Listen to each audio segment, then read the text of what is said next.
Hey everyone, I hope you're doing great. Now this video is going to explore a very contentious issue, and it's to do with the culling of female and dependent deer from the 1st of September in Scotland, which a lot of people are very uncomfortable about, which is understandable. Now the legal open season for roe deer in Scotland for females and dependents starts on October the 21st. So September the 1st is a long way before that, and obviously in terms of welfare there's a lot of considerations there that people need to be mindful of if you are going to be using authorisations. Now, landowners obviously have some legal protection that can allow them to then apply for authorisations to cull deer where damage has been suffered over crops. Now we're going to look at this and we're going to think about it, and this video is about being objective and understanding how the process works. This isn't about in any way glorifying the culling of deer out of season, it's nothing to do with that. It's purely about seeing things from the landowner's point of view and how they can protect their forestry investments or crop investments from deer damage. Okay then, so what's all this fuss about? Well, basically in Scotland, if you're a landowner and you've got forestry or other agricultural crops, stuff that's worth money, and it's getting damaged by deer, you're going to want to control those deer a little bit and reduce the damage. Now in terms of forestry, and let's put this in real perspective, if you've got millions and millions of quid's worth of investment out there and you're putting on big restockings, there's natural regeneration and the rest of it, or wider biological resources you want to protect, if deer are wrecking that, then you want to lower those deer numbers. And there's tools in place, legislative tools in place, where you can apply for authorisations to help you do that. Now, night shooting section 18.2 authority is there to help you night shoot if you're struggling to get them during the day. But there's also section 5.6 authority, which is out of season, which lets you shoot deer out of season, so male deer all year round, or females in a slightly earlier season from September the 1st in Scotland. Now, obviously if you're going to be shooting female deer, there's certain welfare responsibilities where you need to make sure that dependents are shot before any attempt is made on the mother. Now we'll get into that shortly, but that's just a little bit of a start on it. So let's move on. Okay, so let's put this in really simple terms. Forestry companies and organisations are in the business of growing trees. They're in the business of maximising yields to get the most amount of this stuff you see behind me possible. It's about making money. That's purely what it's about. Now, in terms of getting good quality, high yield and lots of material, you need to protect that forestry in the early years of growth, particularly in the first 5 years from planting. And if you don't, you're going to get high degrees of loss, poor yield and low amounts of timber at harvesting. That's a problem and it's got to be avoided. So where does it all start? Okay then, so it all starts here. And this little tree is in its first year of planting, and it's particularly vulnerable to damage from deer. There's no if, buts, maybes, that's just the way it is. So obviously we're going to need people on the ground to help protect this material, to keep the deer numbers down in the area and make sure that this little tree gets the best chance of making it through its first few years and then through to maturity where it can be harvested. And hopefully then, the material gets to the size you see behind me, and that's going to take a few decades. But you don't stop deer control in mature forestry just because deer can't damage it. One of the big issues is when you've got mature forestry is it's excellent habitat for deer to hide out and then move out from there to go onto restocks in areas that are vulnerable and cause damage. Now obviously deer can move quite a distance in the night to go and feed, hundreds and hundreds of metres and even up to a kilometre in some cases. So you need to control deer at the locations where they're likely to come from and not just where they're going to do their damage.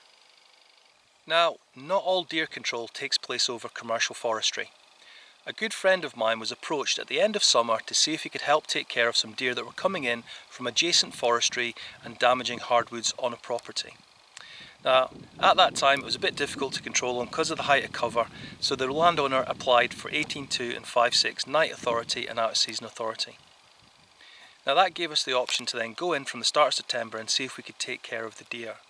And what you'll see in the next section is a dependent animal being culled using the night authority and out of season authority. So please, viewer discretion is advised. If you don't want to see this, then please skip ahead or switch off now.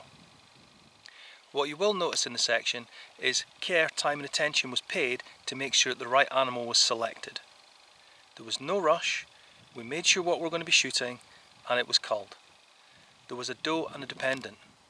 No problem, the doe ran off, we could probably take care of her later on, but at that time the dependent was culled, that's fine. We've reduced the deer numbers by 1, I'm sure the landowner's going to be happy with the effort so far, and that's that. Yep. Mom.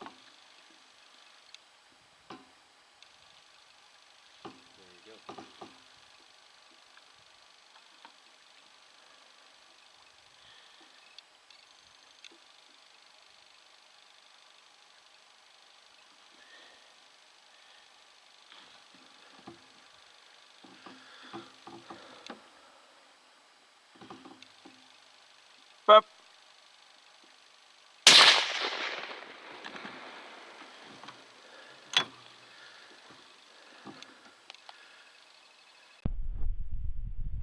I'll need to try and get these on their feet. Go back on them.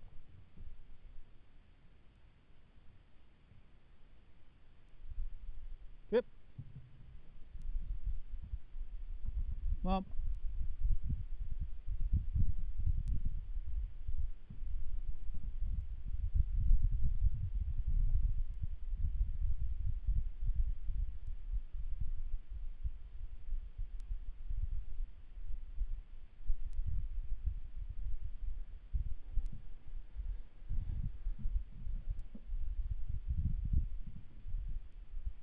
Yep.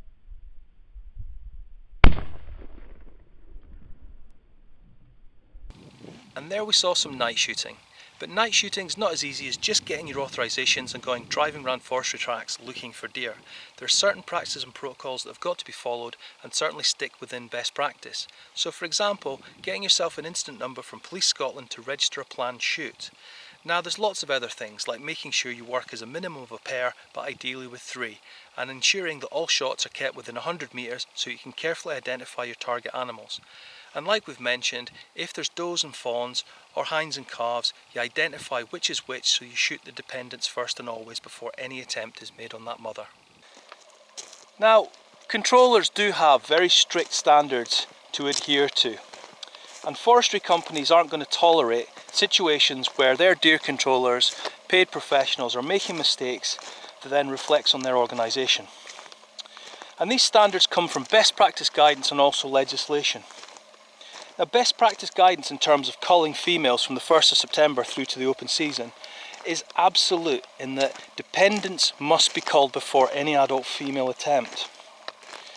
Now what that means is that if you have a group of red hinds and calves, for example, you must shoot all of the calves before any attempt is made on an adult female. And that ensures that no calf is going to be left orphaned. When it comes to roe deer, you've always got to assume that roe deer as well have got dependents if they're an adult female, and they may be unseen somewhere in grass or cover.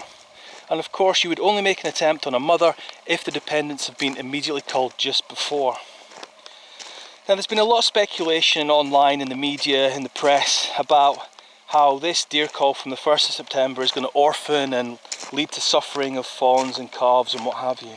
And I would suggest that that's going to be simply not the case, because the vast majority of people controlling deer using their authorisations, whether it's out of season or night authority, are going to be paid professionals, whether they're contractors, rangers or other engaged professionals. And because of that being their job, they're going to be careful to ensure they select the right animals. It's not like the deer are going anywhere, they are going to be there for the next day. So carefully selecting the right animals and making sure you're doing things by best practice protects your job interests.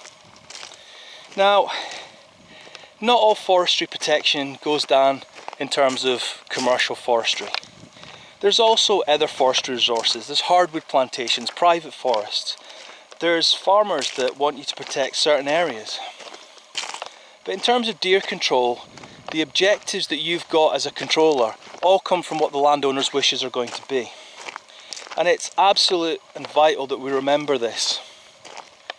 Deer control in terms of management is about reducing deer to numbers that aren't going to be a risk to forestry or other commercial objectives. But please remember, when it's a money-making business and deer get in the way of that, they're going to be controlled. Nobody's trying to wipe the deer out, they're simply trying to control them and reduce numbers to the appropriate levels where objectives can be met. Now, I hope in some way that you can take what I've said, maybe with a pinch of salt, but accept it for what it is. Nobody's trying to wipe deer out. It's purely about managing those deer to meet objectives. And I hope you can remember that and at least reflect on it when you're posting on social media and voicing your opinions in the future. But thanks for watching everyone, and have a good one.